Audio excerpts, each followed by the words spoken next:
Imaginez un monde. Non pas un monde lointain, une tache floue dans nos télescopes, mais une voisine, une sœur presque, qui aurait sombré dans un cauchemar de feu. C'est Vénus, la déesse de l'amour, transformée par une nature implacable en une fournaise infernale.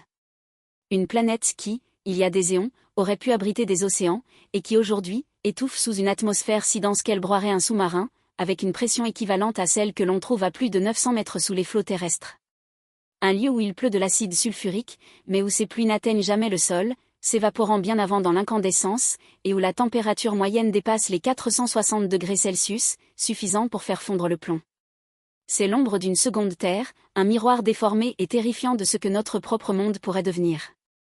Mais que se passerait-il si l'humanité, avec son audace démesurée, décidait de défier ce destin brûlant? Et si nous pouvions, d'une manière ou d'une autre, rallumer la flamme de la vie sur Vénus?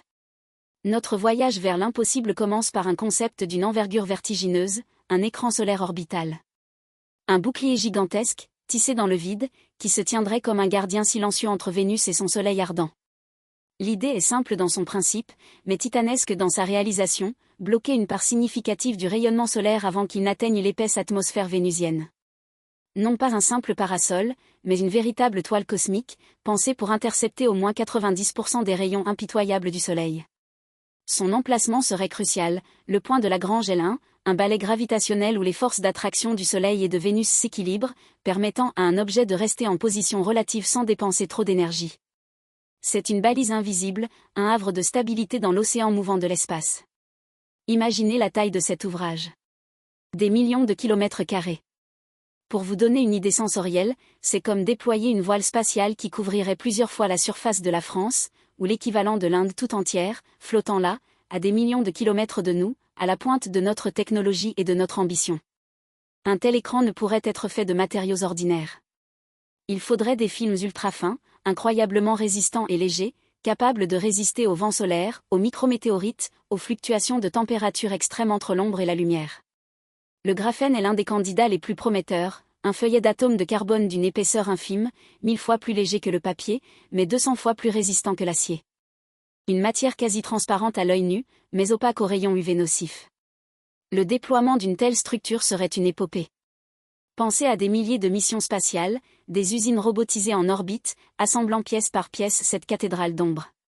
Chaque module serait un balai de haute précision, des bras robotiques s'étirant, connectant des kilomètres de toile en une danse chorégraphiée par l'intelligence artificielle. Une fois en place, la maintenance serait une lutte perpétuelle contre le chaos spatial. Des essaims de drones autonomes patrouilleraient, réparant les déchirures microscopiques, renforçant les points faibles, ajustant la position pour maintenir l'équilibre parfait à L1. C'est une surveillance constante, un souffle de vie mécanique qui battrait au rythme du cosmos. Mais le plus grand défi ne réside pas seulement dans la construction de cette merveille technique, mais dans son impact sur Vénus elle-même. Lorsque 90% du rayonnement solaire serait bloqué, la planète commencerait enfin à respirer une fraîcheur relative. La température, qui fait fondre le plomb, chuterait progressivement. Sur des décennies, des siècles, peut-être des millénaires, le thermostat infernal de Vénus se recalibrerait. L'effet de ces runaways, cet emballement thermique qui a transformé Vénus, s'inverserait lentement. L'atmosphère, composée à 96% de dioxyde de carbone, commencerait à se contracter à mesure qu'elle se refroidit. C'est ici que la véritable magie, ou la véritable science-fiction, opère. Le CO2, sous des pressions et températures suffisamment basses, pourrait-il être piégé au sol? Les roches silicatées, exposées à une atmosphère plus froide et éventuellement à de l'eau, pourraient-elles réagir pour former des carbonates, séquestrant ainsi le carbone? Ou faudrait-il un apport extérieur, des comètes glacées déviées vers Vénus, pour y semer les graines de l'eau, et par là, la possibilité de la vie? Ce n'est pas seulement une prouesse d'ingénierie, c'est une intervention planétaire, une chirurgie cosmique. Les modèles climatiques complexes que les scientifiques développent nous offrent des aperçus de ce futur. Ils prévoient une lente mais inexorable transformation, les nuages acides s'amincissant, les pressions diminuant, les premiers signes d'une surface rocheuse apparaissant à travers la brume. Ce n'est pas un processus rapide. Il faudrait des générations pour voir les premiers changements significatifs. Des milliers d'années pour que Vénus devienne un monde où l'eau pourrait exister à l'état liquide, où un être humain pourrait un jour respirer l'air, même avec une assistance. Nous parlons d'un héritage intergénérationnel, d'un acte de foi dans le potentiel de l'humanité à sculpter des mondes. Le frisson de ce projet dépasse la simple ambition scientifique. Il nous confronte à notre place dans l'univers. Pendant des millénaires, l'humanité a regardé les étoiles avec émerveillement, mais aussi avec une certaine impuissance. Nous étions de simples observateurs, témoins muets du ballet cosmique. Aujourd'hui, l'idée de terraformer une planète voisine nous propulse dans un rôle de créateur, ou du moins de jardinier cosmique. C'est un vertige intellectuel, oser rêver de remodeler une sphère céleste, de la transformer d'un enfer en un paradis potentiel. Cela nous rappelle l'extraordinaire capacité de notre espèce à résoudre des problèmes d'une complexité inimaginable, à imaginer l'inimaginable.